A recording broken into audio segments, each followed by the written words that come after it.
কান লাগান। এমন শ্রোতা হইয়েন না, এমন ছাত্র হইয়েন না যে ক্লাসে একদিন ছাড় ঢুকলো, ঢুকার পরে বলতেছে যে তোমরা কেউ গুড বানান করতে পারবা? এক ছাত্র হুট করে দাঁড় হয়েছে, জি স্যার আমি পারবো। কয় বলো। এ বি সি ডি কে থেকে জেড পর্যন্ত ঠেকাই দিল। কয় নেন স্যার, গুড বানানো হয়ে গেছে। কয় তোমাক বানান করতে বললাম গুড, তুমি এ থেকে জেড পর্যন্ত শেষ করে দিলা। কয় স্যার যেটা লাগে আপনি নিয়ে বানান করেন, যেটা লাগে আপনি নিয়ে বানান করেন। আমরাও কি এইরকম নাকি? কথা বলে যে হুজুর যা লাগে আপনি নেন, নিয়ে করি যান, আমরা আসি এইরকম শ্রোতা হলে চলবে?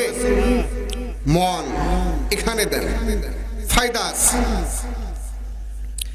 সম্মানিত উপস্থিতি, খেয়াল করেন, তাহলে বড় পাপীবান থেকে বড় নেকিবান ব্যক্তি হয়ে গেল। কারণ শুধু মনের ভিতরে আপনি যদি এই মন থেকে নিয়াত করেন, ইন্নামাল আমালু বিন্নিয়াত, আমরা যদি নিয়ত করি মন থেকে, সমস্ত কাজ হবে নিয়তের উপর নির্ভর। কথা বলেন ঠিক কিনা? আমরা যদি নিয়ত না করি,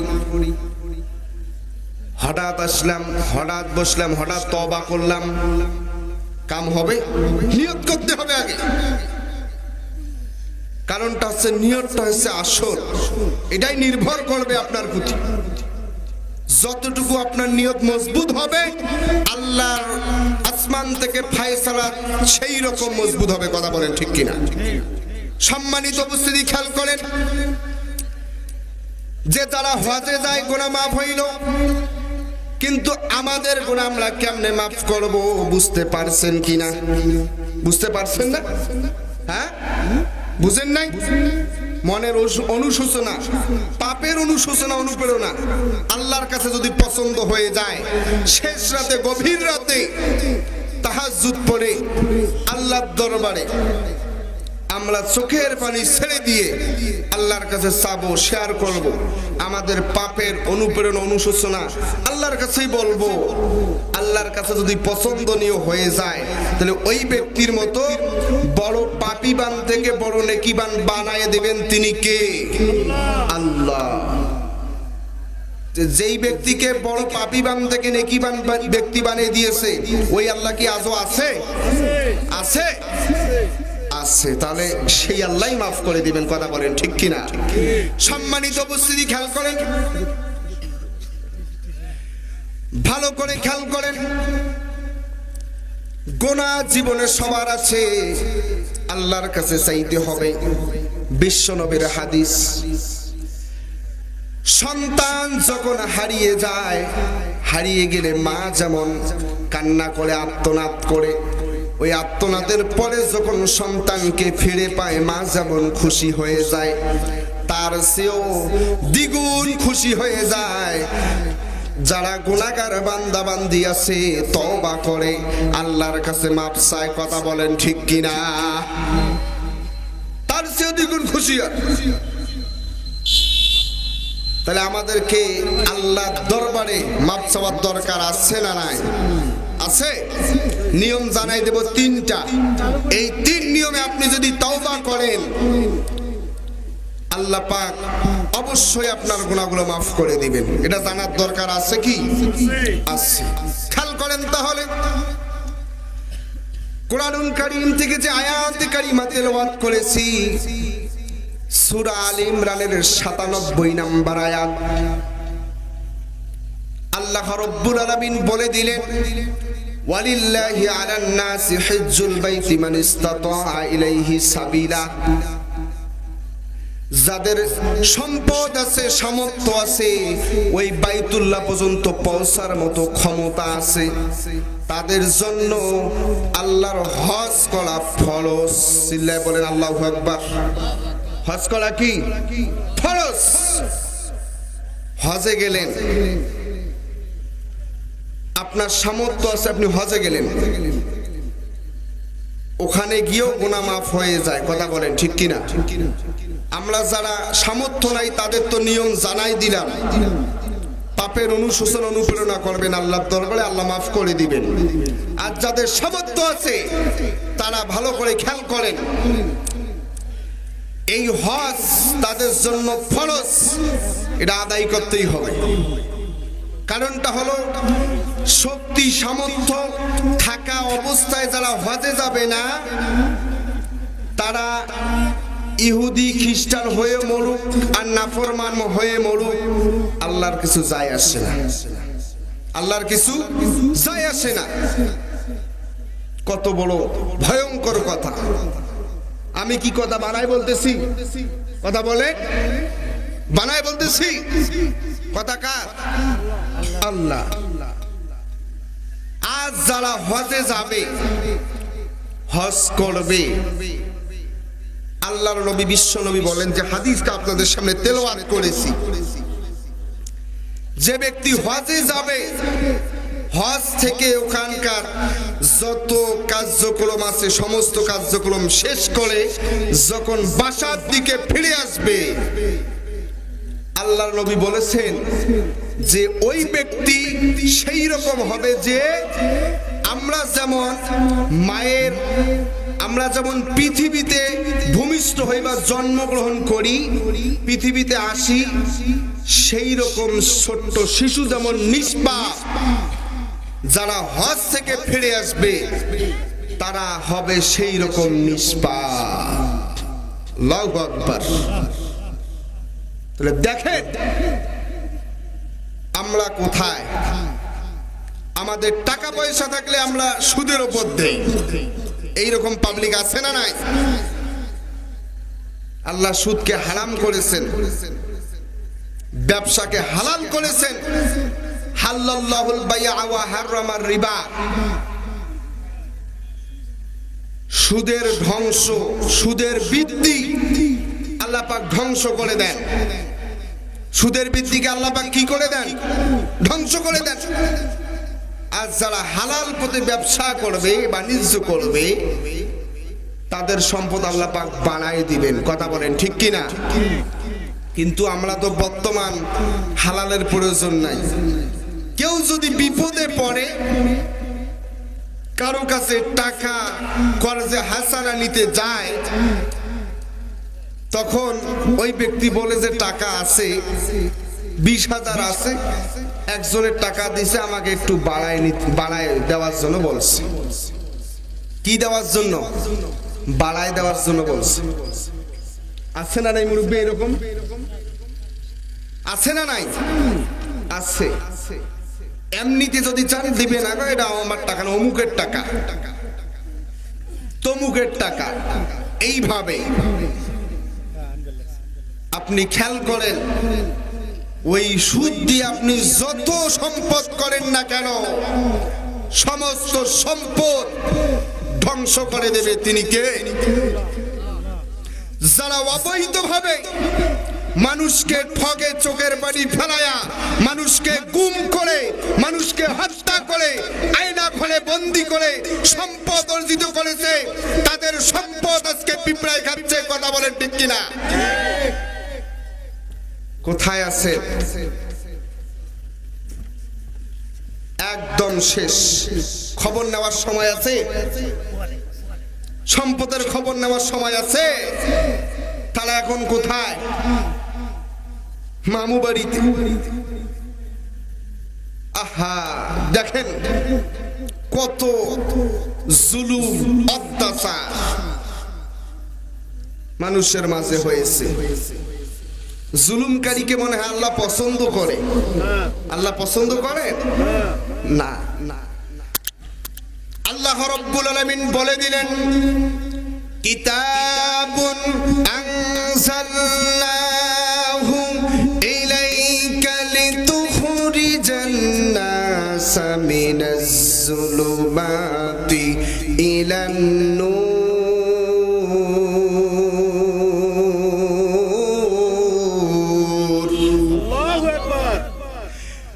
লিতুখরিজান নাসা মিনাজ যুলুমাতি ইলান নূর।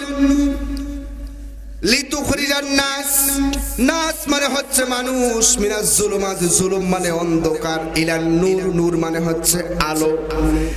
এই কোরআনুল কারীমটা আমাদের জন্য আহ্বান করতেছে, এই কোরআনুল কারীমটা আমাদেরকে ডাকতেছে আলোর দিকে, কিন্তু আমরা তো অন্ধকারে পড়ে আছি, আমরা তো একদম গুনার ভিতরে লিপ্ত হয়ে আছি, সুদের সাথে জড়িত, ঘুষের সাথে জড়িত, জিনার সাথে জড়িত, জুয়ার সাথে জড়িত, বিভিন্ন হারাম কাজে জড়িত হয়ে আছি। কোরআন আমাদেরকে আহ্বান করতেছে লিতুখরিজান নাস, নাস মানে মানুষ, মিনাজ জুলুমাত, জুলুম মানে অন্ধকার, এই অন্ধকার ছেড়ে ইলান নূর, তোমরা নূরের দিকে চলে আসো। এই নূরের দিকে আসলে জীবনটা আলোকিত করে দিবে তিনি কে? আল্লাহ। ডাকতেছে কি? ডাকতেছে কে? কোরআন। আমরা কি সেই কোরআনের ডাক শুনতেছি? শুনতেছি? মানতেছি না। বিপদ কি কারণে? বিপদ কি কারণে? না মানার কারণে। আমরা মনে করি অমুকের দোষ, তমুকের দোষ। আল্লাহ রাব্বুল আলামিন কোরআনুল কারীমে বলে দেন, যাহারাল ফাসাদু ফিল বাররি ওয়াল বাহরি বিমা কাসাবাত আইদিন নাস। আসমান থেকে শুরু করে সমুদ্রের তলদেশ পর্যন্ত যত বিপদ আপদ হবে সমস্ত মানুষের দুই হাতের কর্ম। কথা বলেন ঠিক কিনা? মানুষের কয় হাতের কর্ম? দুই হাতের কর্ম। কোন পথে আছেন? কোন পথে অর্জিত সম্পদগুলো বানাচ্ছেন? মানুষকে ঠকে, খাদ্যে ভেজাল দিয়ে, জমির আইল ঠেলে, দুধে পানি দিয়ে। আছে না নাই? বাড়ির থেকে দুধ নিয়ে যায় 2 কেজি, বাজারে গিয়ে দুধ হয় 2.5 কেজি। কথা বলেন ঠিক কিনা? এরকম পাবলিক মনে হয় কালীগঞ্জে আছে, এদিকে আল্লাহর রহমত নাই।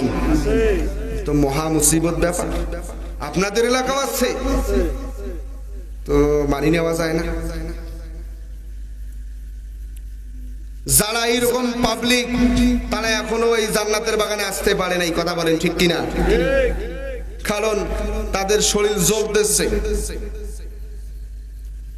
আজ যারা ঈমানদার তাদের সামনে যখন কোরআনুল কারীম তেলাওয়াত করা হয় তাদের ঈমানটা আরো বৃদ্ধি হয়। বলেন আল্লাহু আকবার।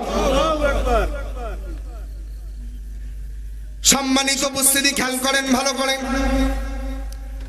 আমাদেরকে কোরআনটা আহ্বান করতেছে, কোরআন ডাকতেছে, আমরা কোরআনের ডাক শুনতেছি না। আমরা কোথায় আছি, কোন পথে আছি একটু খেয়াল করেন। যে যারা হজ করে আসবে তারা হবে ছোট্ট শিশু নিষ্পাপের মতো। কথা বলেন ঠিক কিনা? আর যাদের সামর্থ্য নাই, প্রথমের হাদিসটা আপনারা ফলো করবেন, পাপের অনুশোচনা করবেন, অনুপ্রেরণা করবেন। কার কাছে? কার কাছে? কার কাছে করবেন? মুরব্বী, ও মুরব্বী, পাপের অনুশোচনা অনুপ্রেরণা করবেন কার কাছে? আল্লাহর কাছে। যাদের সামর্থ্য নাই, আমরা হজ করতে পারি না, যে হজে গিয়েছে বলতে পারেন যে হুজুর যারা হজ থেকে আসতেছে তারা নিষ্পাপ শিশুর মতো, আমাদের গুনাহ মাফ করব। এই হাদিস ফলো করবেন, মাফ করবেন কি? বড় পাপীবান ব্যক্তি থেকে যদি বড় নেকিবান হতে পারে সেই আল্লাহই তো মাফ করছে। কথা বলেন ঠিক কিনা? পছন্দ হয়েছে। আমাদেরকেও ভালো কাজে আদেশ দিতে হবে, ভালো কাজে শরীক হতে হবে। কারণটা হচ্ছে সাহাবীদের জীবনী দেখেন, নবীদের জীবনী দেখেন, পড়েন, শুনেন তারা কিরকম করে জীবন চালাইছে আর আমরা কিভাবে চালাচ্ছি। সম্মানিত উপস্থিতি, খেয়াল করেন ভালো করে। মা ফাতেমা রাদিয়াল্লাহু তাআলা আনহা হযরত আলীকে ডাক দিলেন, ওগো আলী, আমার ঘরে কিছু সুতা কেটে রেখেছি, তুমি বাজারে গিয়ে বিক্রি করো। বিক্রি করে হযরত হাসান ও হুসাইনের জন্য কিছু আটা কিনে নিয়ে আসো। সম্মানিত উপস্থিতি, ভালো করে খেয়াল করেন। আটা কিনে নিয়ে আসার জন্য বলল। হযরত আলী রাদিয়াল্লাহু তাআলা আনহু ওই সুতাগুলো বাজারে নিয়ে গেলেন। বাজারে নিয়ে যাওয়ার সব পরে ওই সুতাগুলো 6 দিরহামের ভিতরে বিক্রি করে দিলেন। খেয়াল করেন ভালো করে, 6 দিরহামের ভিতরে বিক্রি করে দিলেন। দেওয়ার পরে বাড়ির থেকে তো হুকুম দিছে, হযরতে হাসান ও হুসাইন তো ক্ষুধার যন্ত্রণায় আছে, খুবই খিদার ভিতরে আছে, তাদের জন্য আটা নিয়ে যাওয়ার জন্য। সুতা যখন বিক্রি করা হয়ে গেল, 6 দিরহাম যখন আলী হাতে পেল, পাওয়ার পরে হযরতে আলী যখন সুতা বিক্রি করে দোকানে গিয়ে আটা নেবে, এমন তো অবস্থায় একজন সাহাবী আলীর কাছে বলতেছে, গো আলী, আমার ঘরে তো আমার সন্তানগুলো না খেয়ে আছে, ক্ষুধার যন্ত্রণায় নির্বিড় করতেছে, তুমি যদি একটু আমাকে কিছু দিরহাম কর্জ দাও, তাহলে আমি আমার সন্তানদের জন্য কিছু কিনে নিয়ে যাব। তাদের এমন অবস্থা, ক্ষুধার যন্ত্রণায় নির্বিড় করতেছে, তুমি একটু আমাকে দিরহামগুলো কর্জ দাও। আলীর ঘরের সন্তানগুলো কি ক্ষুধার যন্ত্রণায় আছে না নাই? আছে না নাই? আছে। আলী নিজের সন্তানের চিন্তা করলেন না, হযরতে আলী ওই 6 দিরহাম ওই সাহাবীকে কর্জ দিয়ে দিলেন। এমন তো অবস্থায় ভালো করে খেয়াল করেন, 6 দিরহাম যখন ওই সাহাবীকে কর্জ দিয়ে দিলেন, আলীর হাত তো ফাঁকা, কোনো টাকা পয়সা আছে নাকি? আরো কোনো দিরহাম নাই, টাকা পয়সাও নাই। এমন তো অবস্থায় এক ব্যক্তি একটা উট নিয়ে বাজারে চলে আসলো। আসার পরে হযরতে আলীকে ডাক দিয়ে বলতেছে, ওগো আলী, তুমি কি উট নিবে নাকি? ওগো আলী, তুমি কি উট নিবে নাকি? হযরতে আলী বলতেছে, আমার কাছে দিরহামও নাই, কিছু নাই, টাকা পয়সাও নাই, আমি কেমনে নিব? তখন ওই ব্যক্তি বলতেছে, টাকা পয়সা দিরহাম কিছু লাগবে না, পরে দিলেও চলবে, বলি না আল্লাহু আকবার। আলীর হাত তো ফাঁকা, বলতেছে টাকা পয়সা লাগবে না, দিরহামও লাগবে না, পরে দিলেও চলবে। এমন তো অবস্থায় ওই ব্যক্তি উটটা দিয়ে চলে গেল। কিছুক্ষণ পর আবার আরেকজন ব্যক্তি চলে আসলো। আসার পরে আলীকে ডাক দিচ্ছে, ওগো আলী, উটটা বিক্রি হবে নাকি? উটটা বিক্রি হবে নাকি? হযরতে আলী বলতেছে, হ্যাঁ, উটটা বিক্রি হবে, 300 দিরহাম দিতে হবে, তাও আবার নগদ, কোনো বাকি চলবে না। দিরহাম নগদ দিতে হবে। খেয়াল করেন, শুধু ভালো করে একটু মন দেন। 300 দিরহাম দিয়ে ওই ব্যক্তি আলীর কাছ থেকে উটটা কিনে নিল। নেওয়ার পরে আলী যখন 300 দিরহাম হাতে পাইল, পাওয়ার পরে যেই ব্যক্তি উটটা বাকি দিয়ে চলে গেল, ওই ব্যক্তিকে খোঁজা শুরু করে দিল। আলী খুঁজতে খুঁজতে, পুরো বাজার খুঁজতে খুঁজতে হয়রান হয়ে গেল। আলী ক্লান্ত হয়ে গেল। এমন অবস্থায় ওই ব্যক্তিকে খুঁজে পাইল না।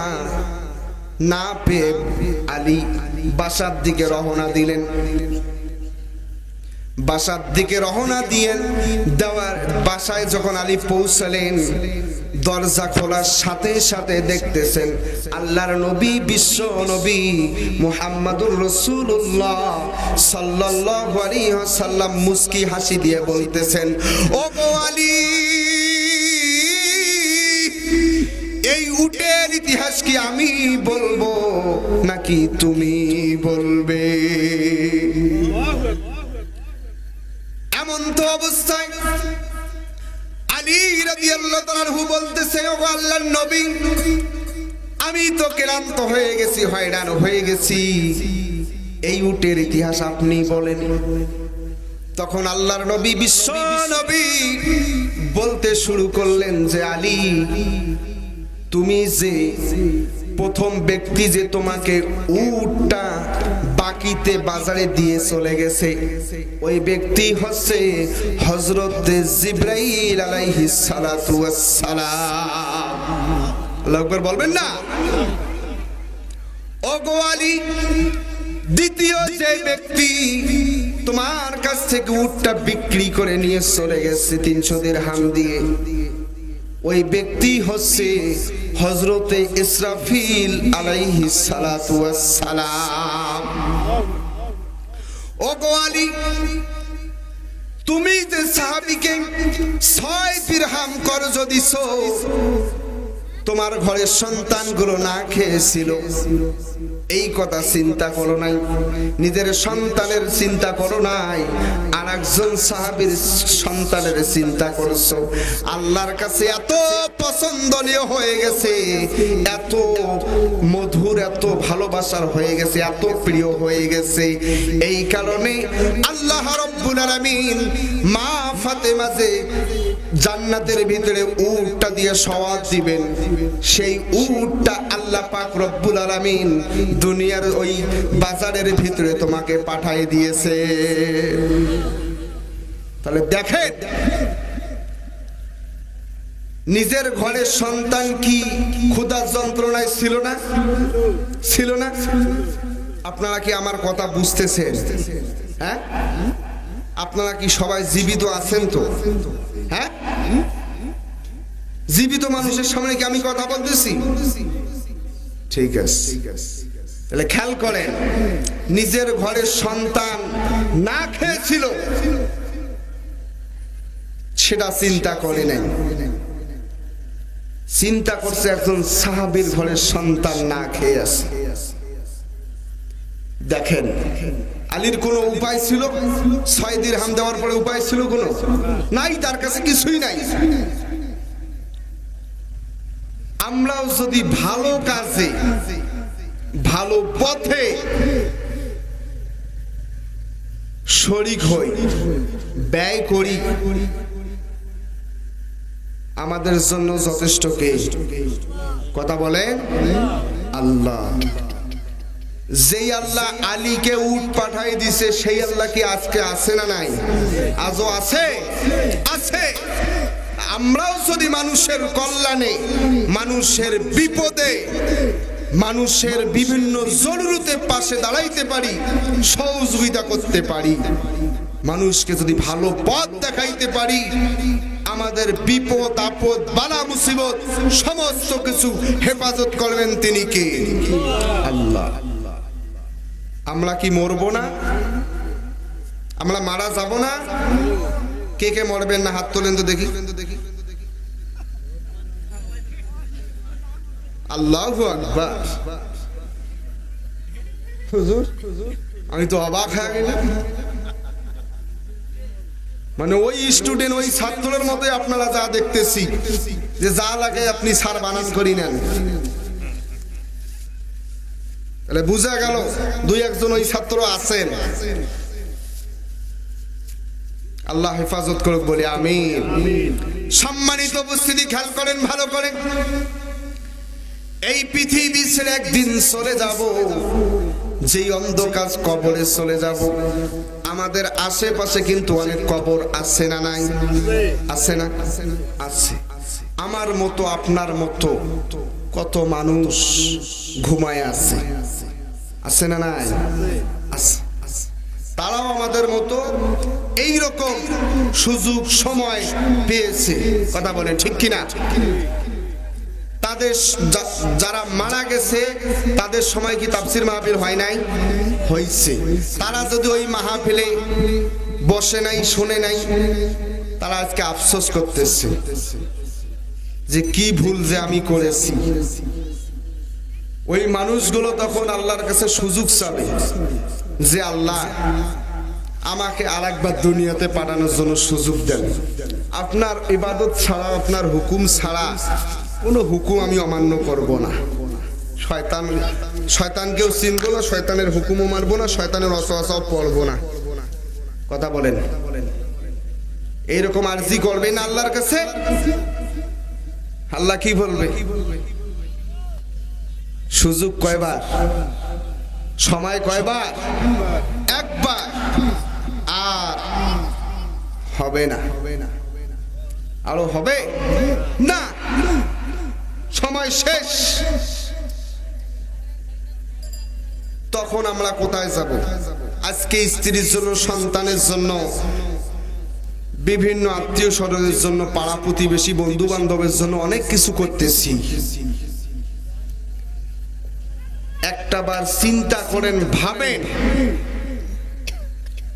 আল্লাহর কাছে ফিরে যাইতে হবে।